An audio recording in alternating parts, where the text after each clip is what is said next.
I'm Lin-Manuel Miranda, and you're listening to Hard Knock Life. Well,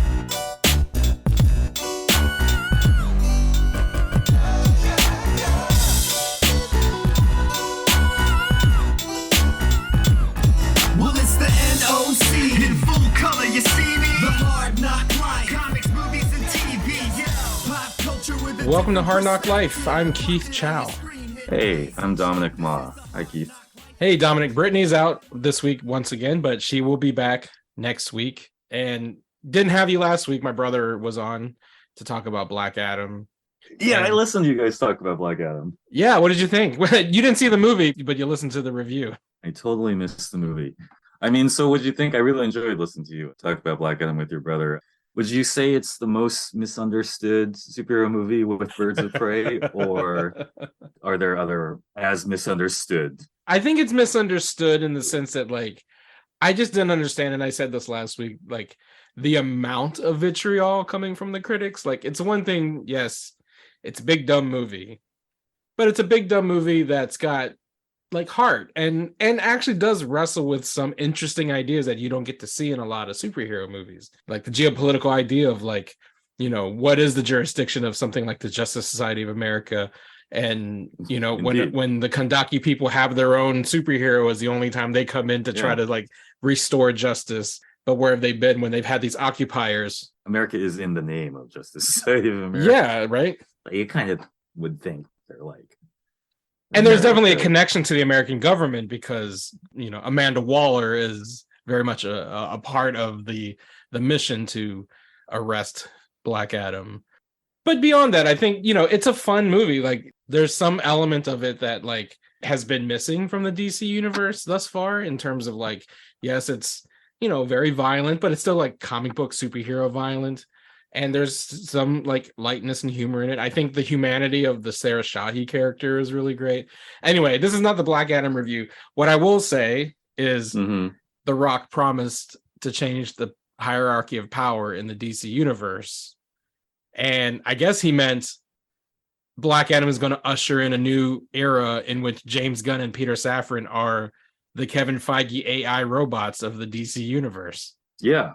Right. So they were hired to be what we call? I guess hired, right? Like their titles are chairman and co-CEOs of the newly formed DC studios. Up until now, all of the movies that have come out under the banner of the DC Extended Universe, the Zack Snyder films, the David Ayer films, the Kathy Yan films, even though they've been loosely connected over the last 10 years or so, there was never a DC Studios that was similar to Marvel Studios in the autonomy and the production sense of the word, right? These were all still official Warner Brothers productions. Now they formed an actual sub-studio within Warner Brothers called DC Studios that will operate as its own studio.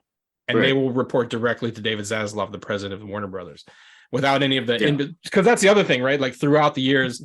all the DC films have had, like, layers of red tape that you had to kind of go through in order to, like, produce a movie or produce television.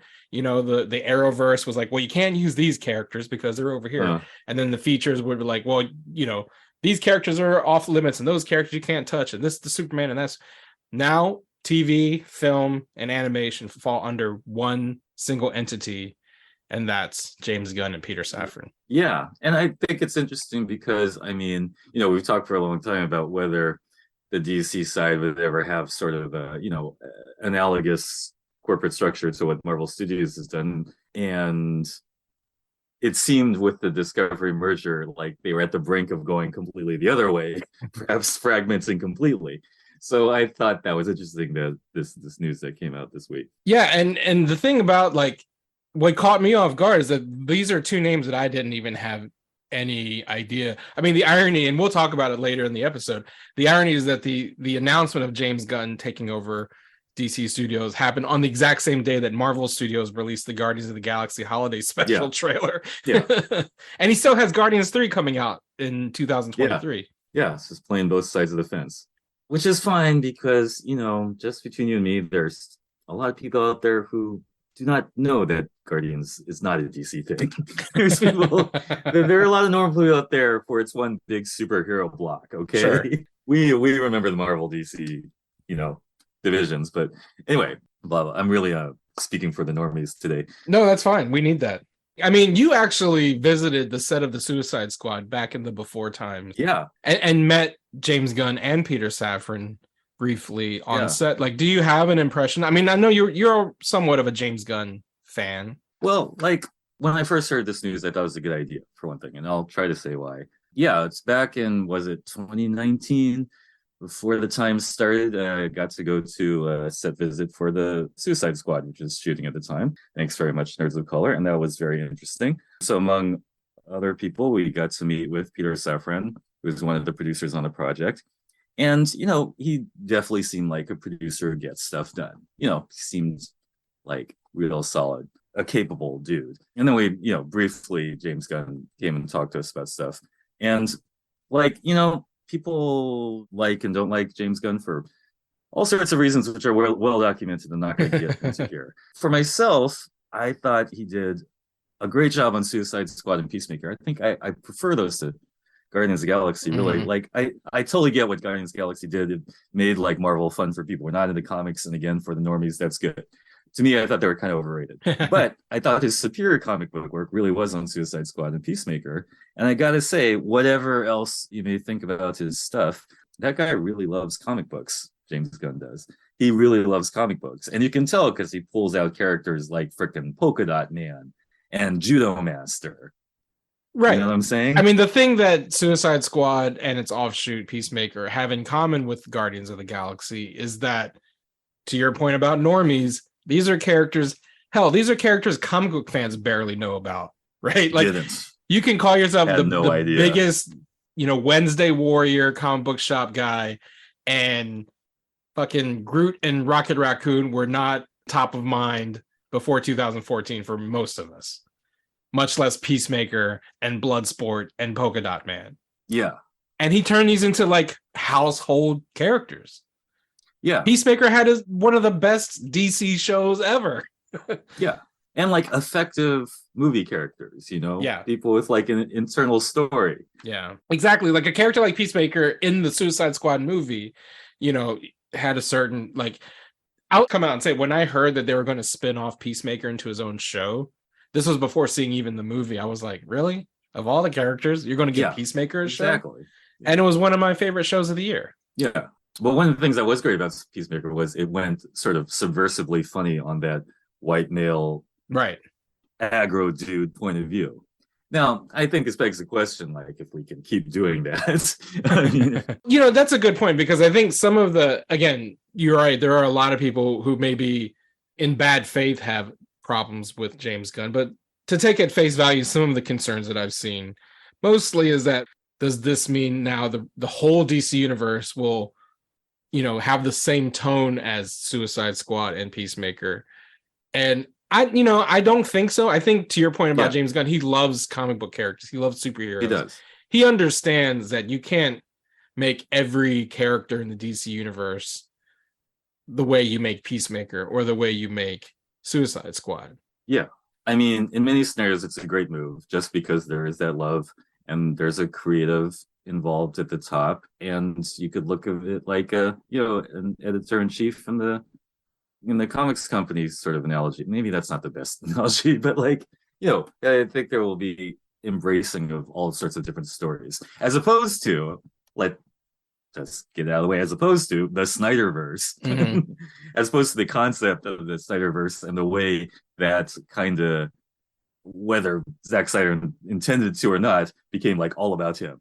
Right. You know what I mean?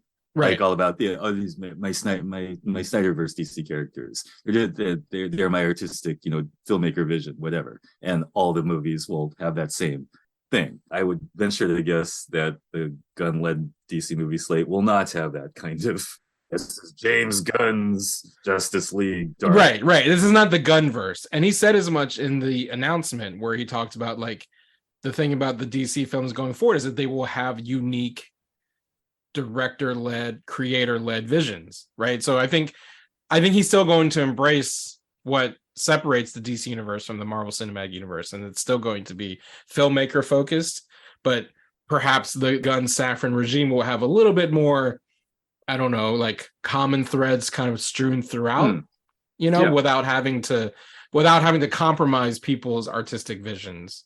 I will see. I mean, I'll tell you what, this is an exciting time for me as a DC fan. I've always preferred DC to Marvel, and in the last 10 years have been really hard, honestly, because as a DC fan, it's been hard to like root for DC because I've not agreed with a lot of decisions DC's made in the last 10 years.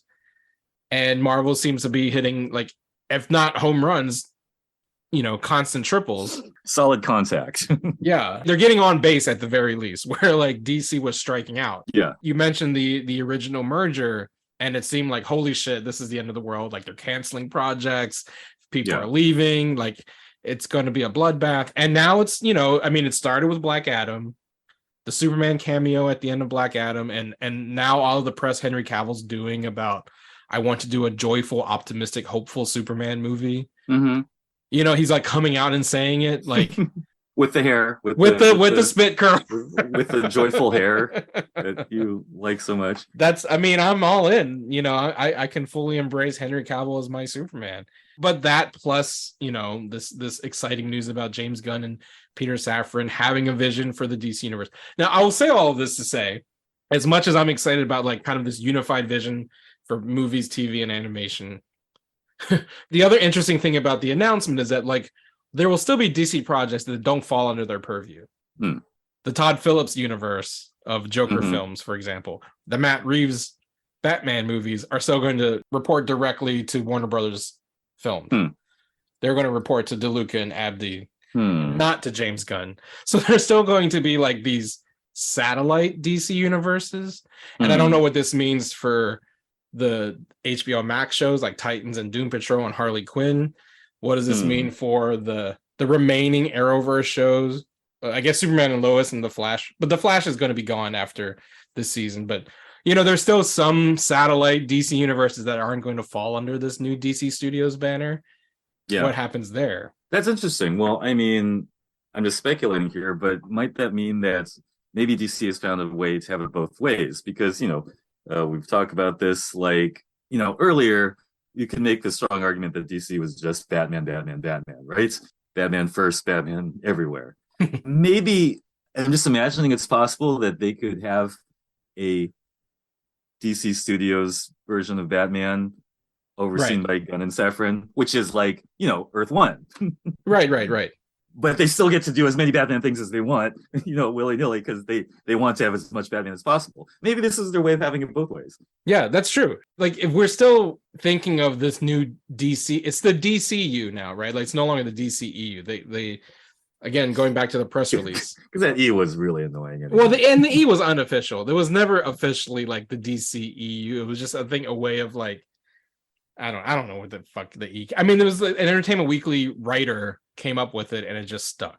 Oh, is that right? Yeah, it was never official like Warner Brothers marketing, but the official Warner Brothers announcement has constantly refers to James Gunn and Peter Safran leading the DC universe, and I think the DCU, which is interesting too, because like 616 kind of subsuming the movie universe, the DC universe is always referred to the comics. And I think that's where the DCEU came from, perhaps, to like separate the comics universe from the films and stuff. But you know, 616 was supposed to be the comics and not the movies either. So like they're, we're kind of everyone's bowing down to the live action worlds. But what is the MCU? Is it 616A? Is that the universe, or in the MCU? Like really like 616, but it's I think the comics are going to become something else. I think it's 616 is going to, the Alpha verse will be the movies. But more on that later. Right. Yeah.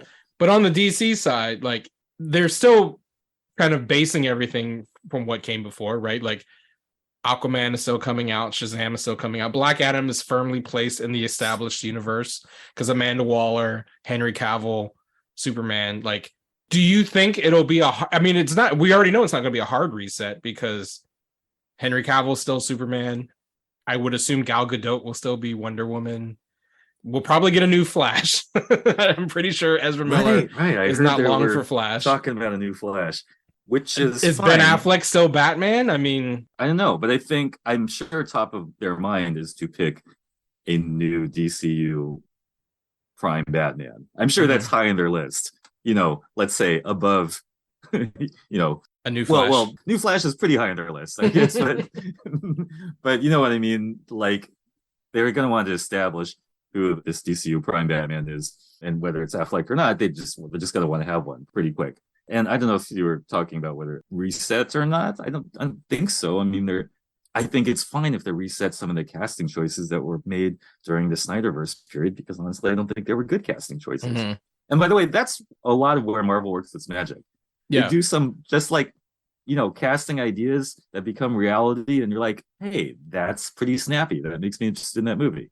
Not so with the Justice League casting. I mean, I would say, half and half. Half and half, yes. Yeah, because I think Cavill, Godot, good cast, Momoa were inspired choices, and those are the ones that have stuck, right? Like we're still getting a Jason Momoa Aquaman film later in 2023. So, like, I mean, it is an interesting time because none of those movies were greenlit under this new regime, which start November 1st is the very first day of the new DC studios, and then from that point forward.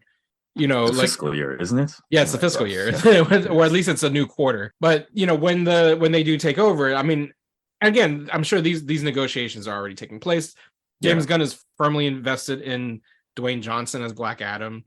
He's firmly invested in Henry Cavill Superman, because during the announcement on Twitter, he was responding to a tweet by The Rock saying, "Can't wait to see you soon on set with you know who," and I'm assuming you know who is Superman, right? Like, so. Those things are being set in motion. But yeah, it begs the question, what happens with Flash? What happens with Batman? Because those are the two Snyder, and I guess Cyborg too. Is Ray Fisher back now that Walter Hamada's gone? Like, do we want Ray Fisher back in the Warner Brothers? Oh man, remember when they actually announced there was going to be a Cyborg movie by this year, when it was supposedly due like probably 2 years ago. Yeah, I think 2020 was when Cyborg was going to come out. Right, but neither here nor there. And also Green Lantern, they haven't quite followed up on that yet. Yeah. Although there were some Green Lantern news this week as well. Remember, there was a Green Lantern HBO Max series that was in production or in development by Greg Berlanti. Interested in that. Yeah, it was Alan Scott and Guy Gardner. Well, that's been scrapped. Shut up, really? Yeah, but the Green Lantern concept hasn't been scrapped. Now they want to focus on Jon Stewart. And what's interesting is that one of the reasons they were doing an Alan Scott, Guy Gardner Green Lantern show on HBO Max is because Jon Stewart was off limits. But now magically Jon Stewart is available, so off limits in the sense of he was going to be in features. Maybe he was going to be in I mean, that's the thing. That's when you had all of these demarcations in the DC world, right? Like you can't use that character. Now, two people are making that decision, Safran and Gunn. It's no longer going through all this red tape from the features side and the movie side and the animation side. Like they control all of it. Yeah, I mean, I don't want to get too crazy here, but you open the door of like, where does that leave the remaining Berlanti universe? Yeah, do you feel like that's sort of on its way? I mean, I think the Flash ends this season. Yeah. Superman and Lois is still a relative success for the CW. Is the CW even going to remain as a network going forward is another thing, right? Because Warner Brothers is selling its stake in CW. And then, of course, you have Titans and Doom Patrol, which are Berlanti Productions, even though they're not part of the Arrowverse, technically. They're part of the Arrow multiverse. Those shows are still going on, having new seasons on HBO Max. But I would think that those shows are probably not going to remain. It's also an opportunity, perhaps, for them to take some of, because some of the casting on Titans has been really good. Some of the casting on Doom Patrol has been really good. Yeah. Maybe you start cherry picking and building out almost like a Crisis on Infinite Earths type, post-crisis universe. Almost like that, where you just pick and choose the best parts of the things that came before. Yeah, overall, I think this is a good idea. And again, the Justice League did show up at the end of Peacemaker, didn't they? In a sort of jokey with Momoa way. and Ezra Miller. Momoa actually spoke, if I'm remembering correctly. Momoa and Miller, right. And Wonder Woman and Superman were in silhouette because they couldn't get Godot and Cavill. They could have been anyone, But Momoa and Ezra Miller actually had speaking lines, which blew everyone's minds because, like, this was the first, well, not the first time because Ezra showed up on The Flash in their Crisis event, but this was the first time the DCEU, this is the opposite of the like Daredevil Agents of S.H.I.E.L.D. problem where they will reference the movies and the movies are kind of like, whatever. Yes. Right. Yeah, we still barely talk about that Crisis on TV thing. Yeah. I'm sorry. I know we still barely talk about that crisis on TV thing. It was happening during an actual crisis in the world. There were so many things that overshadow that very notable TV event that yeah. Hey, it was a big deal. It was the end game for the Arrowverse universe in the sense that it brought everyone together. Word in it. Yeah, okay. But it might be funny if in 10 years from now, by some miracle, well, we're still alive. And also we're talking about like Peacemaker as effectively the Incredible Hulk of this era of the DC universe. Right. Oh, that was the one that actually started it all. Technically. Yeah. Or maybe technically the Suicide Squad starts it all. Maybe. Anyway. I mean, the Suicide Squad was, kind of, I think the new DC universe started with Birds of Prey. Like, if that's the line of demarcation.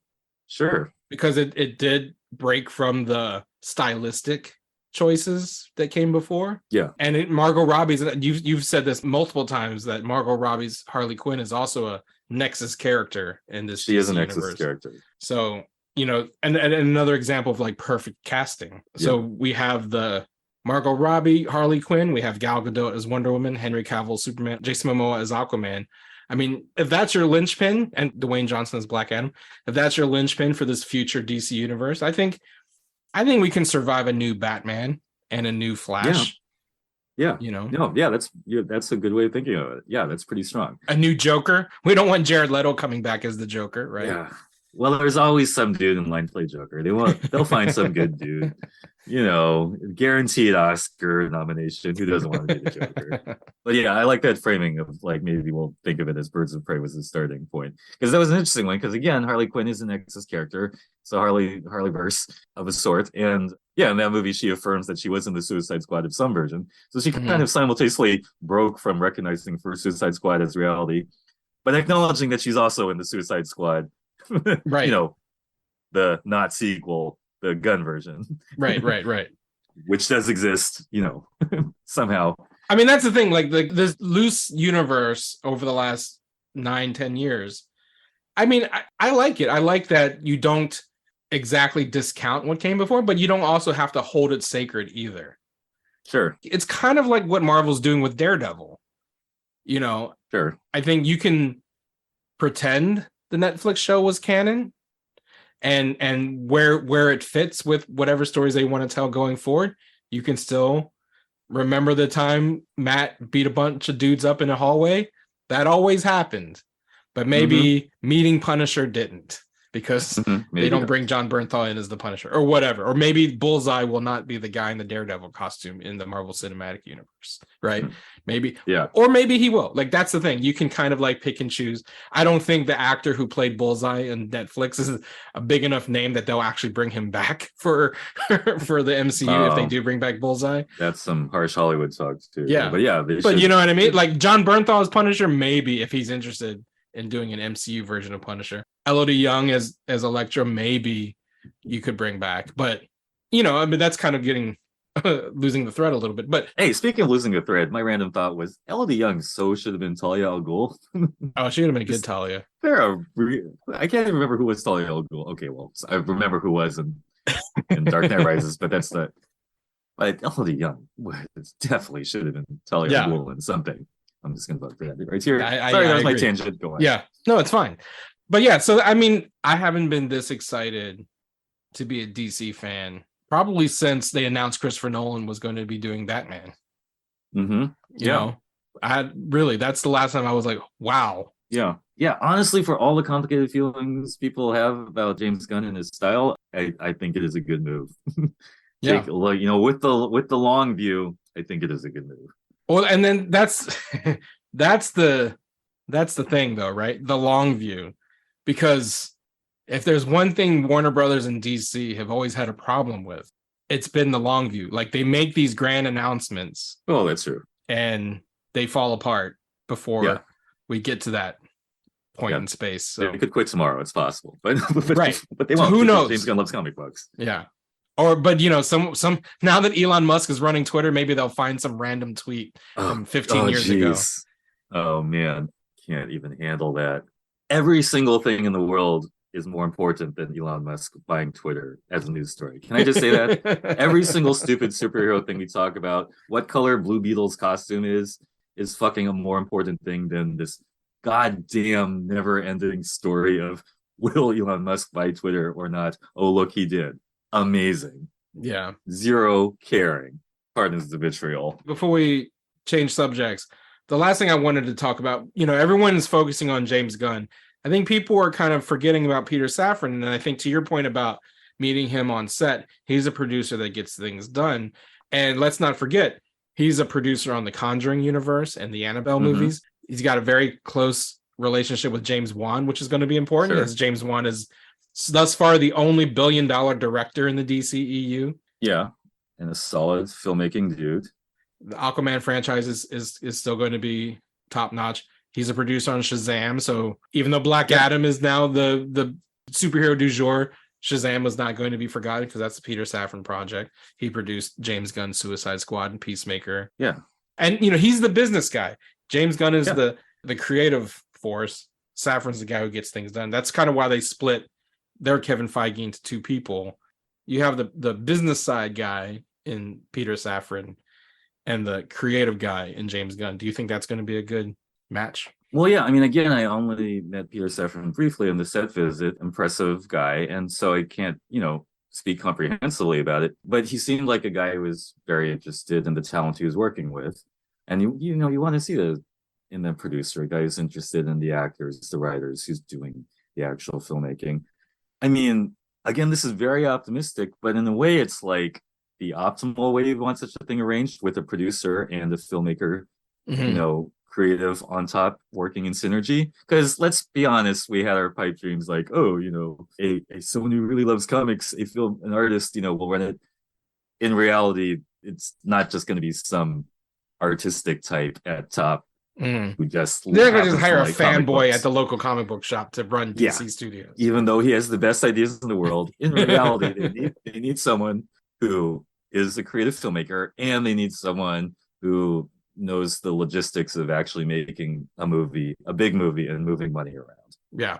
In theory, this Batman and Robin synergy will be the best thing for as many DC movies as possible to come out with, reasonable level of quality, which is what we've managed to get from Marvel up till now. That's the hope. And, again, the best part of this whole story is that, Kevin Feige is who plucked James Gunn out of obscurity to give him Guardians of the Galaxy and made him the force in big giant genre movie making that he is today. Yeah, true that. And now they're going to be going head to head, which is great. Kevin Feige had a great, quote to congratulate James Gunn. And to your point about like the rivalry between DC and Marvel is manufactured. Like absolutely. They all love each other. I mean, I love both of them too, right? Like I'm super happy that we're coming to a place where both the Marvel Cinematic Universe and the DC Universe could be pumping out good shit for the next several years. And James Gunn's going to be responsible for both. A lot of it. Yeah. Because we're going to take a break. And on the other side of the break, we're going to talk about another James Gunn project, Guardians of the Galaxy Holiday Special trailer that dropped, along with the Ant-Man Quantumania trailer. And hopefully catch up on Andor, because we haven't talked about that in a couple weeks. Basically, we're done with Warner Brothers. We're going to be talking about Disney on the other side of the break.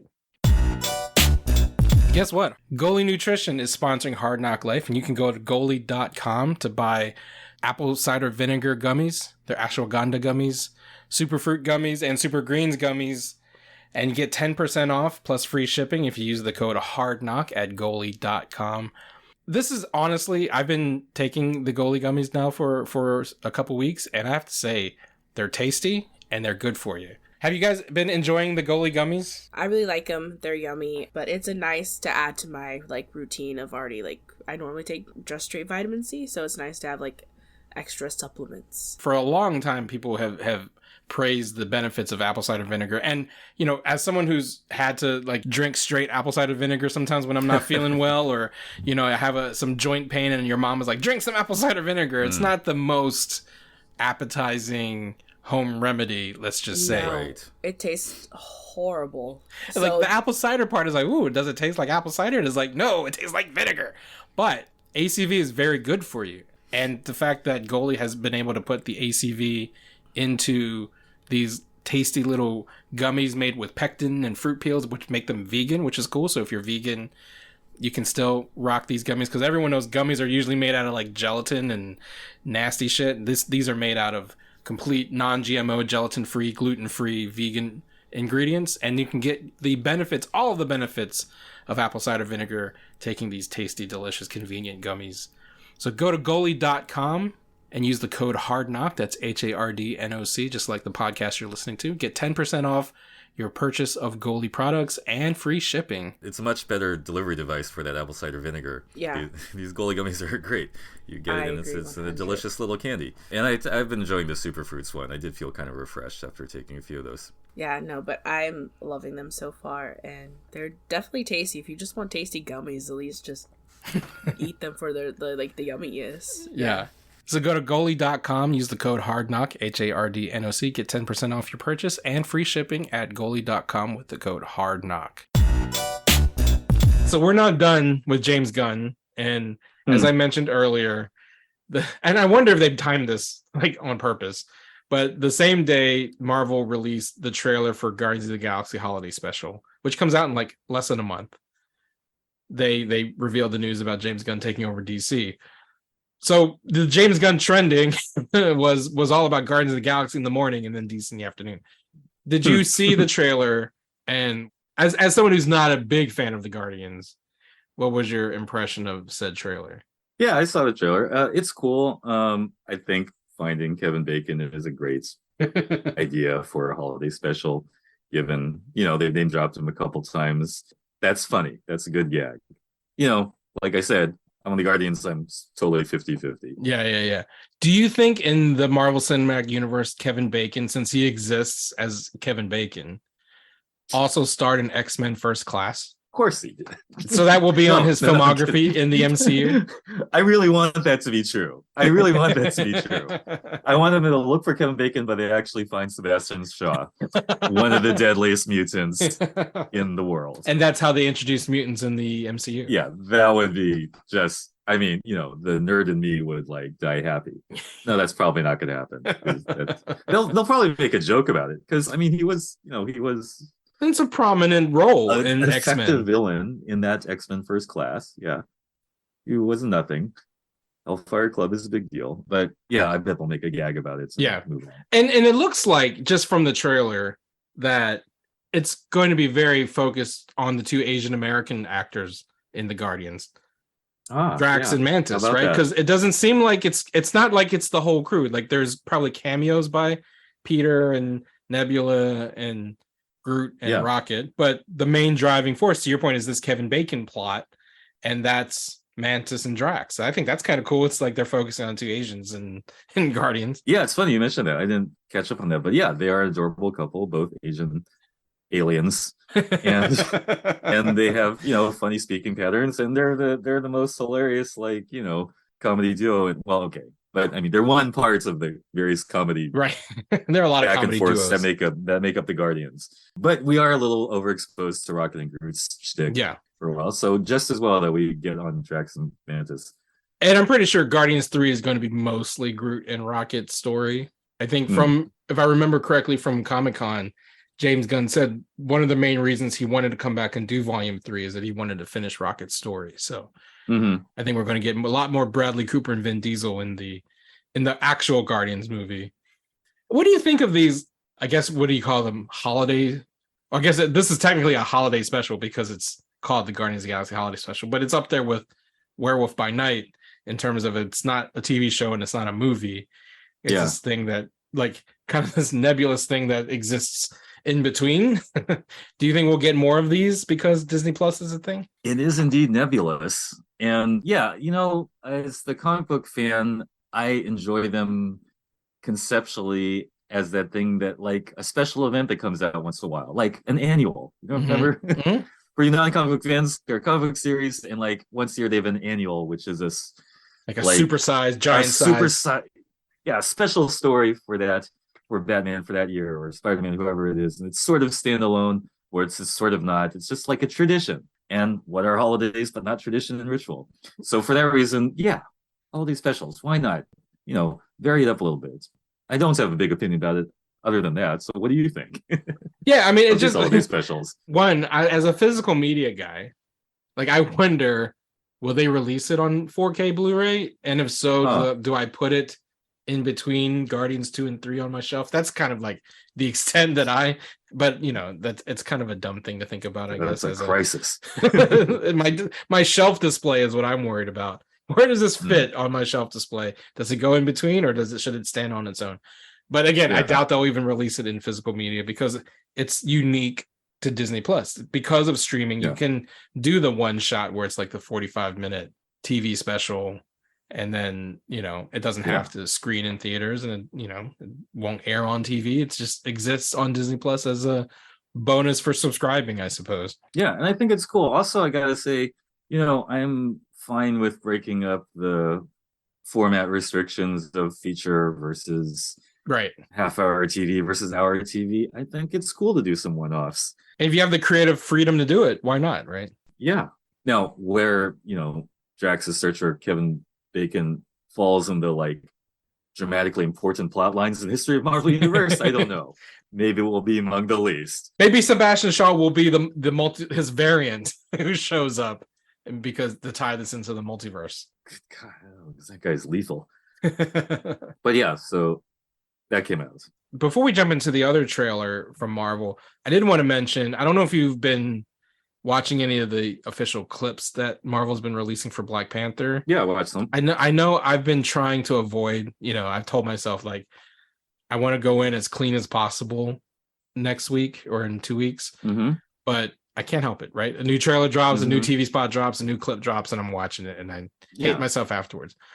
But remember a few months ago, you and I did a special YouTube video where we were telling people how to pronounce Shang-Chi, because after years and years and years and years of saying Shang-Chi, we've learned in the course of the promotion for the film, it's actually Shang-Chi. Mm-hmm. And of course, anyone who speaks Mandarin would have known that going in. Well, there was a clip that was going around with Tenoch Huerta's Namor, the Submariner. I watched that. And it turns out we've been saying Namor incorrectly for the last 70 years because at least in the live action cinematic universe, it is Namor. So everyone who's been pronouncing it Namor or Namor, but not Namor is what I'm saying. So it's not the long A. Yeah, well, I'm glad you brought that up. I was going to as well because I wanted to bring it up a couple weeks ago when we did the podcast with Katrina, but it just didn't come up for whatever reason. I was going to ask if they're going to reconceive Atlantis as this sort of, from a Latin American perspective, from Mexican cultural background, what would they do with Namor's name? Because, if you know a little bit of Spanish has very regular vowels, and they wouldn't say Namor. Mm-hmm. They would say Namor. Mm-hmm. Namor. Their vowels are very regular, and they don't really have that A. Their E is closer to that long A that we've been saying Namor for this whole time. But and we haven't really been saying Namor that for any reason. I mean, I'm sure it's said that way out loud in the animated shows or whatever. Sure. But so anyway, that didn't come up at the time, but I felt validated when that clip came out. He's like, oh, he's saying it with Spanish vowels. Yeah, that's how you would say it, and that's cool. And I think you're right. Like, I don't even think they call his kingdom Atlantis in the film. Yeah, maybe not. It may be referred to Atlantis by like colonizers, but not the people themselves. Do not refer to themselves as Atlanteans. So I think that's. I forget what the name of the kingdom is in the film, as I have not seen the film yet. Shout out to everyone who has seen the film, and it's just making me more excited to see it. But keep your traps shut for another 2 weeks. Yes, please. I mean, and again, I should do the same and stop watching all these goddamn clips. But stop releasing them, Marvel. Yeah, it's 2 more weeks.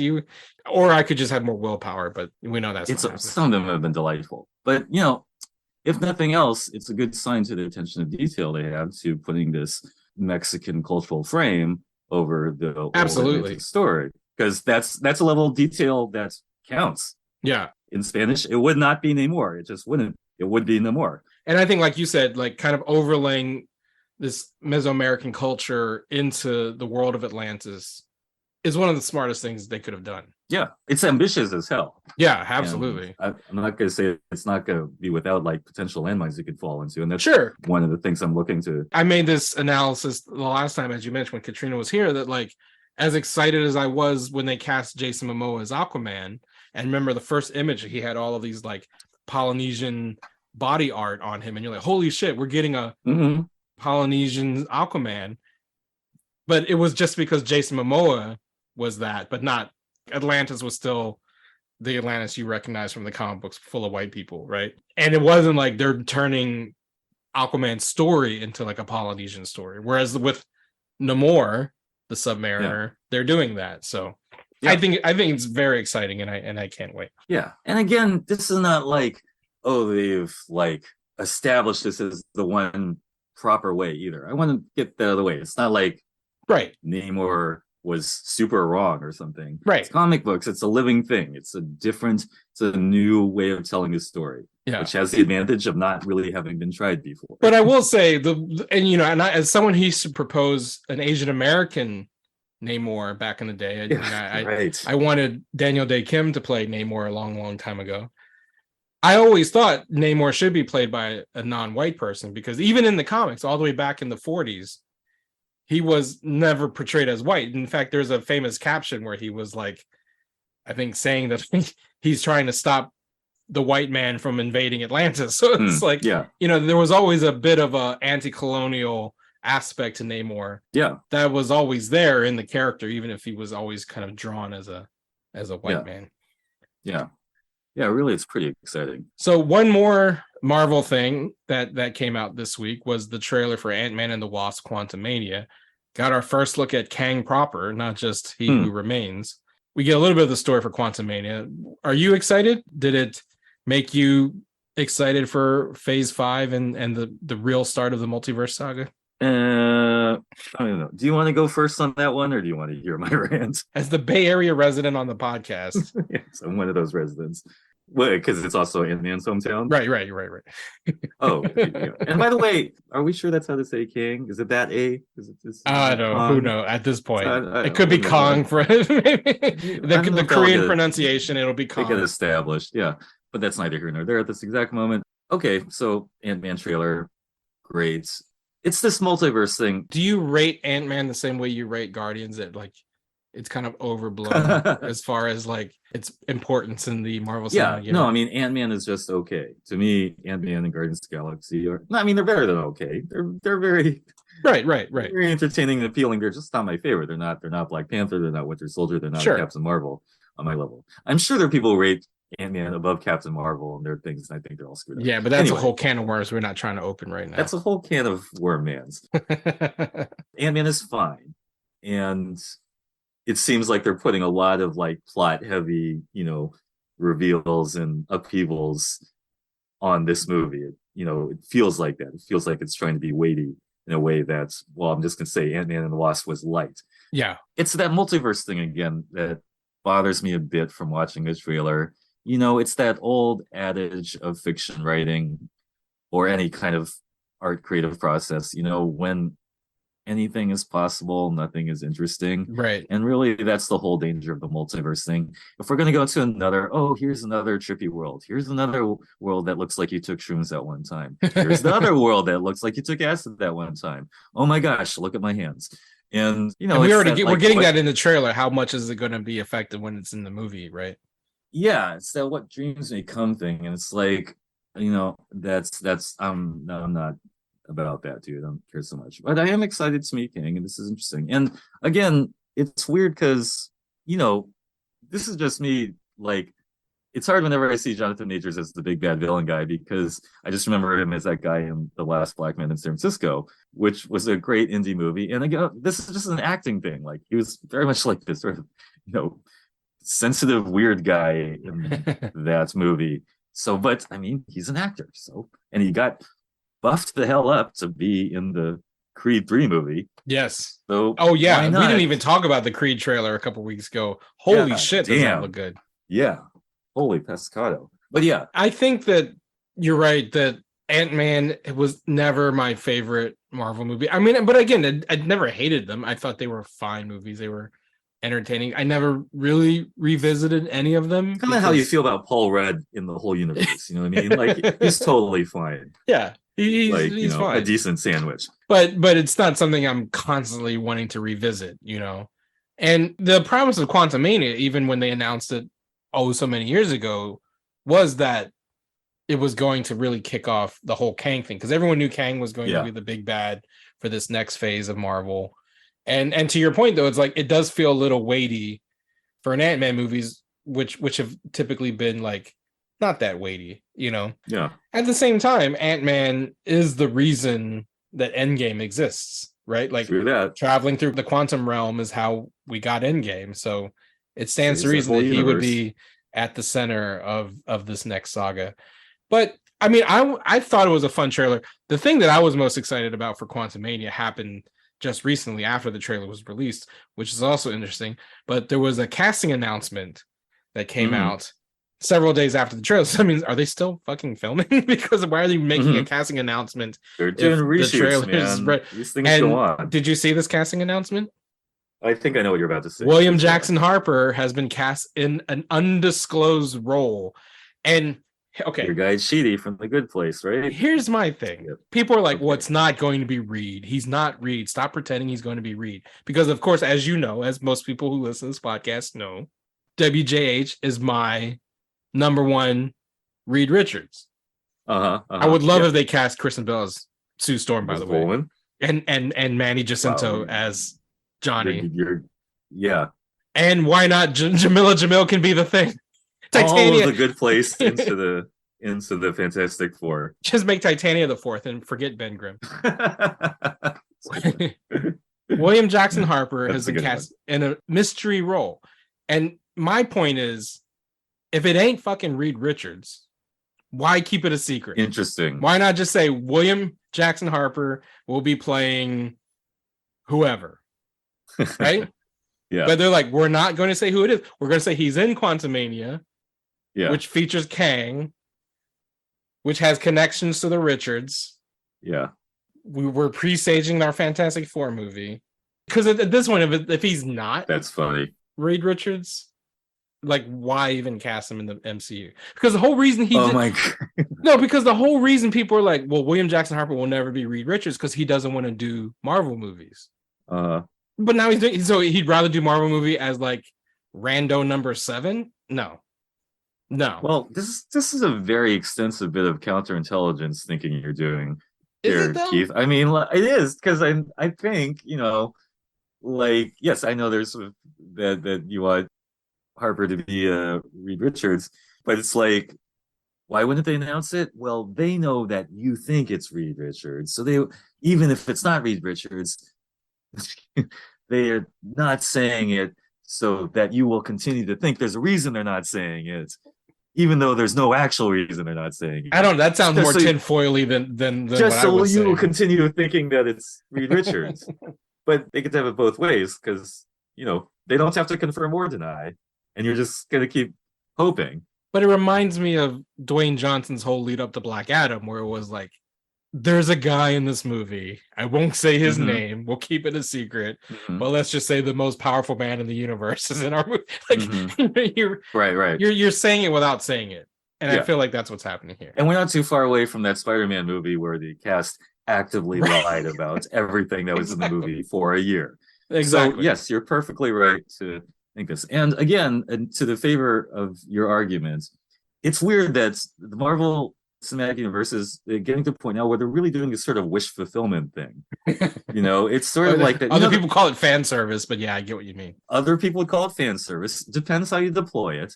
But when it's nicely done, it's something like, oh, everyone's talking about John Krasinski being Reed Richards. Oh, look, he's Reed Richards. Right. It's sort of weirdly like that the period in the comics when, like, everyone got married, like Peter Parker married Mary Jane. Like, that was never ever gonna happen. Well, let's just make it happen once. Right. Anyway, sorry.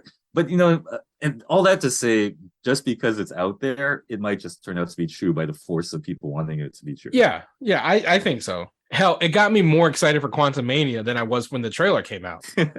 Right. Because I was with you. I was like, the trailer came out, I was like, oh, it's fine. Like, yeah, I'm not like banging. I didn't buy my tickets right away. You know what I mean? Not that tickets are even available, but I didn't even check to find out. But then the William Jackson Harper news came out like 3 or 4 days later, and I was like, holy shit, when's Quantumania coming out? So yeah, but I mean, I don't want you to be like really excited, and I don't want you to be too disappointed if he is just some dude we never heard of. It's possible he's just like some character, you know. He's possible. Doctor Doom. Now, if he's Doctor Doom, yeah. No, I kind of like if it was some character, not Reed Richards, but another character that I haven't thought of yet. But okay, but you want to be Reed Richards, and that's fine. I mean, like I said, I want the cast of The Good Place to be the Fantastic Four. So sure, if I get 25% of what I want, I'll be happy. Yeah, no, it's a good question. For some reason, I don't think they're gonna have their Fantastic Four that fully formed enough in time. Even maybe I don't know. Yeah. This is my thinking. I think they have so many like tricky things they got to work out there. I feel like they're gonna delay that for as long as possible. But I'd be happy to be wrong. Yeah. I think we're mostly excited about meeting King and seeing what that's like. But it would add to it if Reed Richards were in the mix somewhere. Yeah. Now well, we'll see. I mean, to your point, like there are fans who are dead set on Krasinski and his wife Emily Blunt as Reed and Sue, but my heart's set on Eleanor and Chidi. Anyway, before we wrap, the good four. I do want to catch up on Andor because we haven't talked about the last couple episodes, and it still remains not just my favorite Star Wars, but my favorite show on television right now. Yeah. It's the one show I'm more excited to watch than any other. And the last 2 episodes have not disappointed. Last week, of course, was, Space Miami and Andor taking the name of, my Twitter name is now Keith Greergo. I saw that. Yeah. He just wanted some pizzos, man. Yeah. You were making jokes that she wants some snacks, right? Yeah. Yeah. He went out to get snacks and he got arrested. Yeah. For no reason. Because other people weren't running. Right. Life is unfair. God. And now we get to, what I really loved about the most recent episode 8, is we got to see what happens to Keith, aka Cassian Andor. He's in this penal colony, which is very much an homage to THX 1138, I think. Oh, interesting. Good point. The George Lucas' first film. Of course, the machinations of the Empire, Mon Mothma stuff. Like what I think I saw someone's description of Andor is that it's showing like how fascism comes. And I think what's like so moving about this show is that like I said before, the banality of evil, like looking at what's happening to the people in the galaxy compared to like what's happening in America, as we're less than 2 weeks away from a midterm election that could tip the balance of fascism in this country. Like for real, the dawn of fascism in Star Wars is very analogous to what's happening in the real world. And I think that's maybe what the people who like us who are into the show are like really fascinated by, and the people who are like not so interested in it, because I learned recently that Andor is a quote unquote divisive Star Wars show, which blows my mind because it's the best fucking shit that they've done in a long time. I don't get what's divisive about it, other than like people don't like to learn that they're on the wrong side of history, I guess. No, I mean, I agree. It's my favorite show. It's just my favorite show right now. Yeah. It's one of the only shows I watch again several times in a week. And by the way, I think that's I was thinking about this the other day. We're so bombarded with content. How many shows do we watch repeatedly? Not as much as we used to. Right. We watch one thing and then like move on. I watch Andor several times because I enjoy it. I enjoy every part of the craftsmanship.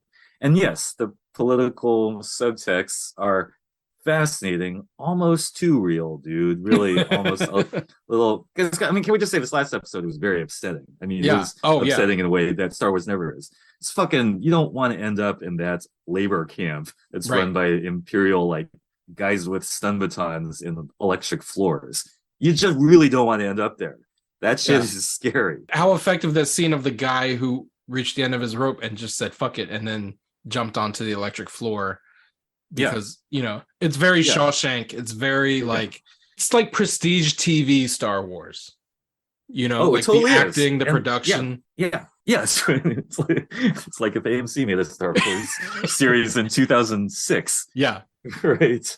Which they've never had before. And again, it's because it's the writing, stupid. It's really well written, and from that breeds good direction and excellent performances. And I think, going off what you just said about Marvel recently, I think one of the reasons perhaps there are some folks who are less invested in Andor is that they're not giving you fan service. Yeah, not a lot. Right? Not in the sense that like, oh, check out this lightsaber. Oh, check out this. You know what I mean? Like and which is amazing because we got like cool cameos in this most recent episode. Like fucking Saul Guerrero shows up. Like Forrest Whitaker, full on Saul Guerrero, gave one of the best speeches in Star Wars history when he talked about why he rebels, right? Yeah. But again, that scene is not Star Wars for most people, right? Because it's so powerful and it's so emotional. We're used to the wooden acting. We're used to like the clunky dialogue. We're not used to like sympathizing with the terrorists. You know what I mean? We're used to sort of simplistic pronouncements of good versus evil. Let's just say that we're sort of like, this is for the forces of light. We just want forces of light, whatever. Yeah, because there's a line Stellan Skarsgård gives in the previous episodes as Luthen, where you realize, oh, the rebels aren't good people either, right? No. When he's talking to Mon Mothma, and she's like, people will suffer, and he's like, good, they need to suffer, so they'll wake up and rebel against the Empire. And it's kind of like, well, hold on. Yeah, I mean, and that's why this shit is so chilling. I mean, I don't know how far you can go with this, but like, look at this episode. It's subject to many interpretations. As you said, there are midterm elections coming up. In this episode, they're throwing those rebels in jail, and how you identify with those people in jail being rebels is, I'm just going to say, very subject to your personal experience. You can interpret it all sorts of ways. It's not lost on the filmmakers either, because they are juxtaposing Andor in prison with Mon Mothma in her swanky apartment, right? Also in a prison of her own, right? Yes, trying to get the votes that are ultimately meaningless. Yeah, but on the side also funding her own like style of rebellion. And it's just, there's just so many moving pieces. I just can't understand why people are not like totally invested in this show, because I get why people are not totally invested. I get it. There's not a lot of pew pew, and it does not do the same things as other Star Wars does, but it does a wonderful elaboration of those things. Like Watchmen does a great elaboration of the comic book, which is not very much like Watchmen. And again, it just gets real scary, dude, because we know that Mon Mothma's tactic sort of fails eventually, right? I mean, like, the part that I'm really, really honestly personally nervous about is the part where the lead up to the part where, well, we're doing all these things to try to resist the Empire and start an organized rebellion, but we do know they don't actually work towards staving off a war, right? It's kind of saying we're not going to have a diplomatic, quote unquote, a diplomatic solution to this. We do know that it ends up with the war escalating way before it resolves. But then Mon Mothma becomes the leader of said effort. And I think that's what I think is also fascinating. Like, this is how you, in my mind, this is how you do a prequel, because we know where these characters end up. We know Andor dies in a nuclear holocaust on Scarif when the planet explodes. We know Saw Gerrera's fate, right? Yeah, they all get exploded. And we know, but we also know Mon Mothma becomes the leader of the rebellion in Return of the Jedi. Right. So, like, knowing all of that, seeing how they get there has been utterly fascinating. Yeah. And the best part is that you get to find, for the first time, I feel like, you get to see what it feels like to live under the tyranny of the Empire. There was a great scene in the previous episode where Cinta sees, it was very reminiscent of that very first shot in A New Hope. Cinta looks up in the air and the Star Destroyer just fills up the sky. As a kind of like an intimidation thing, like showing that, like, now you guys effed up and we're here now, you know? Yeah, and again, right, they're not being too even-handed about it. They're doing an incredibly good job of articulating why the Empire are the bad guys. And yeah, I mean, just so no one gets confused, where like I fall on this political analogy part of it. The guys with guns grabbing you for walking down the street is the thing we're trying to avoid. It is the thing that's worth opposing. but they're very smart about how they're like introducing us to all those things. And also like the how cozy the corporations are with the Empire, right? Like they're not subtle about that Yes, either. 'Cause indeed. Cyril's whole story arc, which I think has been fascinating, the Kyle MacLachlan guy, is you know, where now he's becoming radicalized. You know, he's watching Fox News and now he's conspiring with the Empire, you know. Yeah, with that really creepy, elegant, yet frighteningly attractive Deidre, Nero I think. lady. Yeah, Deirdre, yeah, man, she's cold cool. I mean, what happened to Vel? I thought Vel was your favorite. I'm having a bunch of crushes on people in Andor. They're all so appealing. They've all got that thing. Yeah, no, I'm pretty in love with Vel too. It's all good.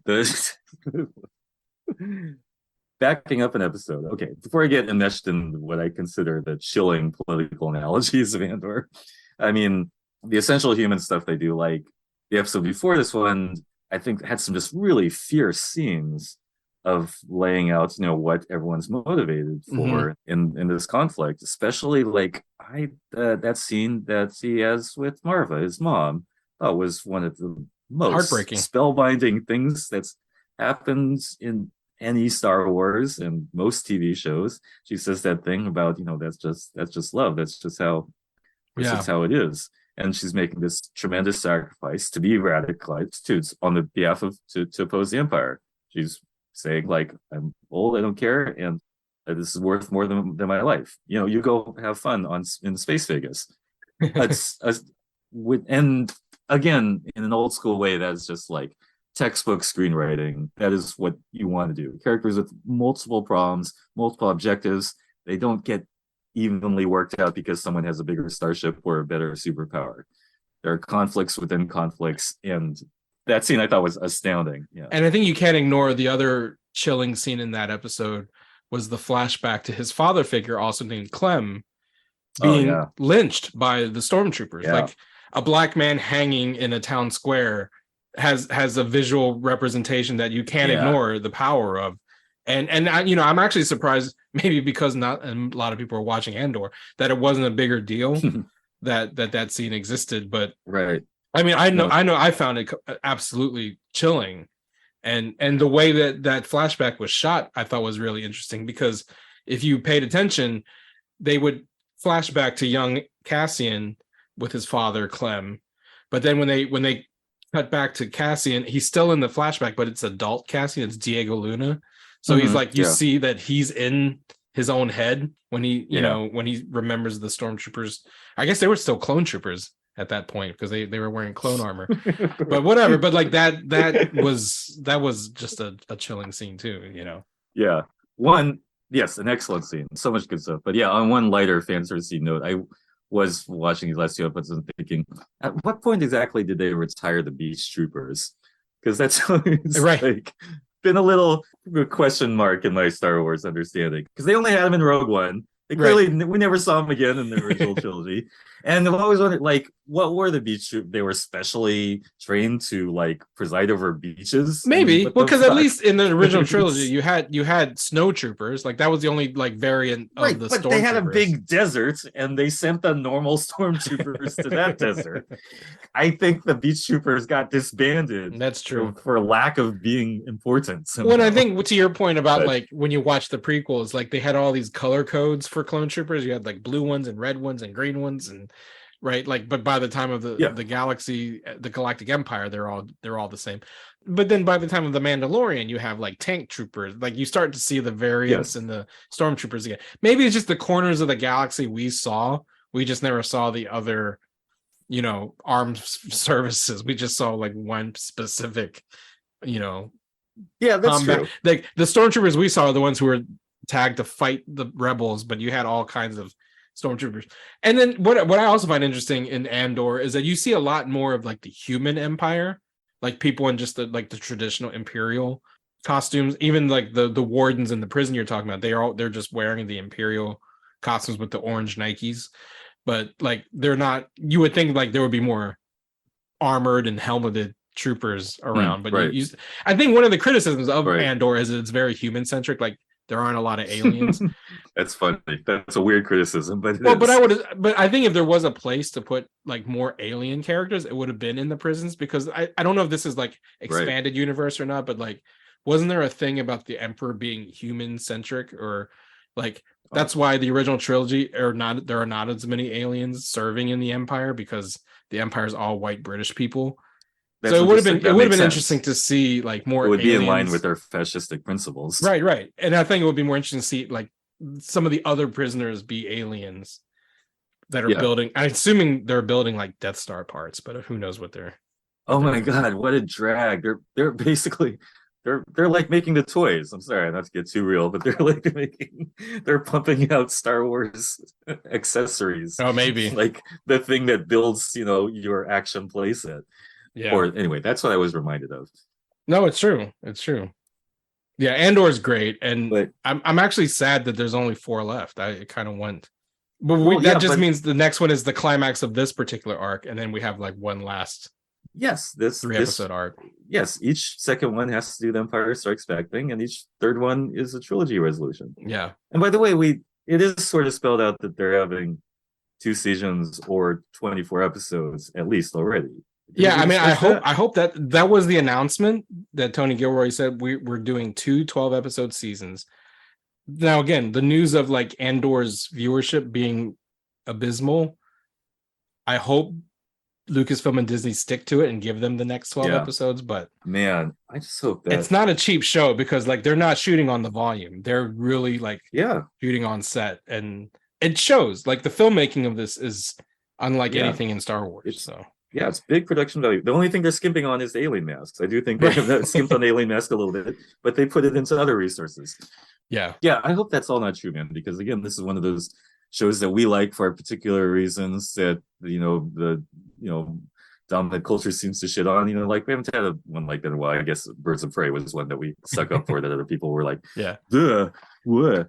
Right. I'll stick up for Black Adam, but I don't think Black Adam's as smart as I want it to be. It is dumb, but sure. I think it but it's not that the audience score for it is pretty good. Anyway, Andor is definitely smart as hell about engaging these questions about Star Wars that we've always actually needed to talk about, and that's another reason I'm sort of grateful about it. There's 100%. Things that like probably people are just avoiding talking about for various reasons because it burst the dream bubble. Right. And then they're going to go out and vote for Republicans in 2 weeks, and that's even more upsetting. But anyway, on that lovely note, Dominic Ma, what's nerd popping on this Halloween? I don't have much for Halloween planned.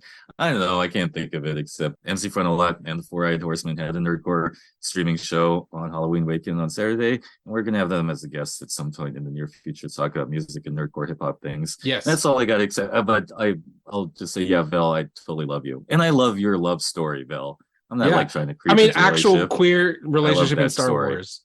Like front and center, not like in Rise of Skywalker, where it was like background, 2 people kissed, maybe. And again, totally. That was, sort of thrown together. This was, and an actual relationship actually tested by the demands of being a guerrilla fighter. Like they have a pretty serious conversation about what did you say? The struggle comes first and where we get whatever's left over. Anyway, blah, blah, blah. But Miro, I also have a fondness for you too. And Bix. Well, Bix is very lovable. Hell, I love Andor. I love Cassian. I feel so bad for him. Every time I'd be remiss not to mention Diego Luna's acting in the last episode. He has probably like 2 lines of dialogue the whole episode, but he's so magnetic. From top to bottom. Absolutely. Just the way he's watching other people, the way he's observing the other inmates, the way he's like listening to the guards. Like he's such a good actor. It's unfair because you can tell that the horror of how shitty this labor camp is going to be is creeping up on him very slowly. And the whole irony of the fact that like it's because of his mission on Aldhani. Right. And because he just wanted to take the money and get some pesos. Yeah, I just wanted the pesos. And now he's serving a 6-year sentence. Yeah. Chilling. Anyway, do you have a nerd popping that you would like to mention? I mean, for me, I'm still all in on Henry Cavill's Superman, but at the same time, Enola Holmes 2 is about to come out, and he's been doing the rounds promoting Enola Holmes 2, where he plays Sherlock Holmes. And I think it's fascinating that there have been 4 modern Sherlock Holmes, and they're all superheroes except for Johnny Lee Miller, who played Sherlock on Elementary. So what I want is a superhero role for Johnny Lee Miller, because we have Robert Downey Jr. as Sherlock Holmes. We have Benedict Cumberbatch as Sherlock Holmes. So Marvel is taken care of. We need Johnny Lee Miller in James Gunn's DC universe so that he and Henry maybe he's the new Batman. So he and Henry Cavill you just did a mouthful there. Can be Sherlock Holmes that represent DC, and then we can have our Sherlocks versus Marvel Sherlocks. But yeah, I'm psyched for Enola Holmes too, and I'm glad that Henry is getting all the praise for being Superman. And I mentioned it earlier in a interview he did on the Happy Sad Confused podcast at the 92Y in New York. He mentioned that like he's planning for an optimistic, hopeful Superman film. And that's the thing that I've said all along, including the Spit Girl. Henry Cavill has never gotten a chance to play an actual Superman, and hopefully we get that now.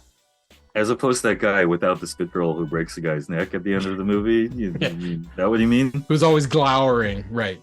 I hear you. Dominic, how can people find you on the internet? Oh, I'm Dominic Ma on Instagram and Twitter. I'm at Domma, DOMMAH. Well, I have a Ko-Fi. I'm an independent struggling artist. I could use a gig. Hit me up, seriously. I write, I make films, all that shit. Please, Dominic's amazing. You can find me on Twitter for now at the Real Chow, _real_Chow, and on Instagram at Real Keith Chow. Follow the Nerds of Color at the Nerds of Color. Go to hardknockmedia.com to find this and all of the podcasts in the Hard Knock family. Give us a rating and a review if you do. Support the channel on patreon.com/the Nerds of Color, and check out our videos on youtube.com/the Nerds of Color. That's it for Hard Knock Life. Until next time. It's Namor, right? We're going to start saying Namor. It's Namor, not Namor. Just like it's Shang-Chi. I stopped saying Shang-Chi. Yeah. I'll stop saying Namor. No more Namor. Namor. Yes.